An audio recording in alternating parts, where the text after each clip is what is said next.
Al Francis Chua at Coach Tim Con susuportahan daw itong si Justine Brownlee, malabo daw masuspende sa PB itong si Justine Brownlee, ayon kay Al Francis Chua. Pero bago natin umpisahan, ay suportahan mo naman ang aking channel.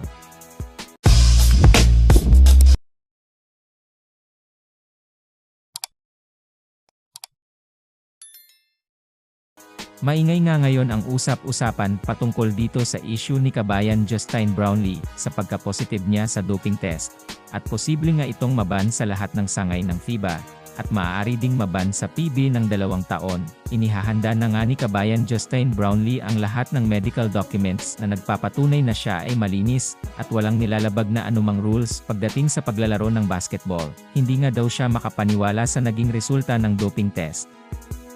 Ngayon nga ay maaaring makalikdaan ni kabayan Justine Brownlee ang title defense ng kanilang team na Ginebra dahil sa pagsulong kanyang issue.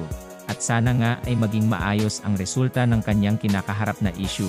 Agad naman nagbitaw ng salita itong si Al Francis Chua, at nangako ito kay kabayan Justine Brownlee na gagawin ang lahat upang matulungan itong si Justine Brownlee sa kanyang kinakaharap na problema.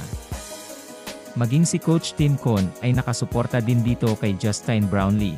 Ayon nga kay Coach Tim Con ay itong si Justine Brownlee nga daw ay isang bayani para sa ating bayan, kaya't nararapat itong tulungan at hindi pabayaan dahil sa ginawa nito para sa aring bayan.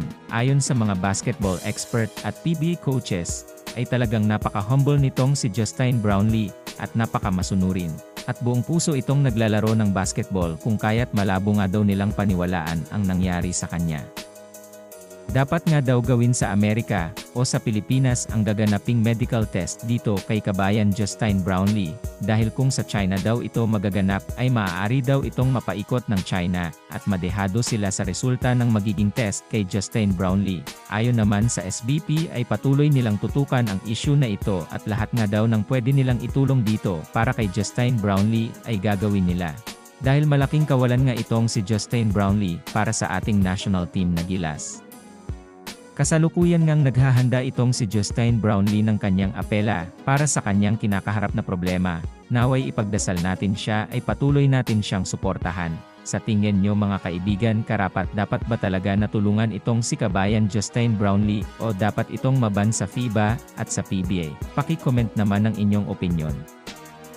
Sana nga ay magtagumpay itong si kabayan kay Soto na masungkit ang kanyang matagal na niyang pangarap na maging isang NBA player. Patuloy nga nating siyang suportahan sa kanyang mga paparating na laban. Sana nga din ay magtagumpay ang mga Pinoy sa kanilang mga larangan at maiwas sa mga injury at makamit din sana nila ang gintong medalya.